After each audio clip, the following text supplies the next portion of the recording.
नोटबंदी हिंदुस्तान के गरीब, किसान, मजदूर और छोटे दुकानदार पर आक्रमण था। नोटबंदी हिंदुस्तान की असंगठित अर्थव्यवस्था पर आक्रमण था। 8 नवंबर 8 बजे 2016 प्रधानमंत्री जी ने नोटबंदी का निर्णय लिया। 500 रुपए, 1000 रुपए का नोट रद्दी कर दिया। पूरा हिंदुस्तान बैंक के सामने जाके खड़ा हुआ। आपने अपना पैसा, अपनी आमदनी बैंक के अंदर डाली। पहला सवाल, काला धन मिटा? नहीं। दूसरा सवाल, हिंदुस्तान के गरीब जनता को नोटबंदी से क्या फायदा मिला? जवाब, कुछ नहीं।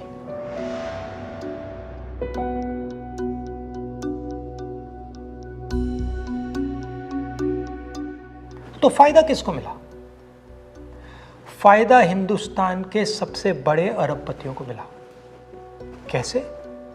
आपका जो पैसा था, आपके जेब में से, आपके घरों में से निकालकर उसका प्रयोग सरकार ने इन लोगों का कर्जा माफ करने के लिए किया।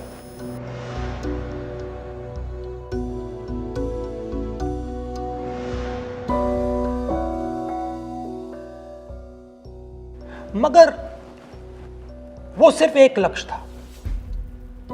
दूसरा लक्ष्य भी था छुपा हुआ, जमीन साफ करने का। जो हमारा इनफॉर्मल सेक्टर है, असंगठित अर्थव्यवस्था का सेक्टर है, वो कैश पे चलता है। छोटा दुकानदार हो, किसान हो, मजदूर हो, वो कैश से काम करता है। नोटबंदी का दूसरा लक्ष्य, जो जमीन साफ करने का लक्ष्य, असंगठित अर्थव्यवस्था के सिस्टम से नगद कैश को निकालने का। प्रधानमंत्री ने स्वयं कहा कि वो कैशलेस इंडिया चाहते हैं, कैशलेस हिंदुस्तान चाहते हैं। अगर कैशलेस हिंदुस्तान होगा तो असंगठित अर्थव्यवस्था तो खत्म हो जाएगी।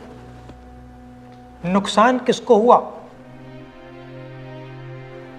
किसानों को, मजदूरों को, छोटे दुकानदारों को, स्मॉल एंड मीडियम बिजनेस वालों को, जो कैश का प्रयोग करते हैं, जो बिना कैश जी ही नहीं सकते। नोटबंदी हिंदुस्तान के गरीब, किसान, मजदूर और छोटे दुकानदार पर आक्रमण था।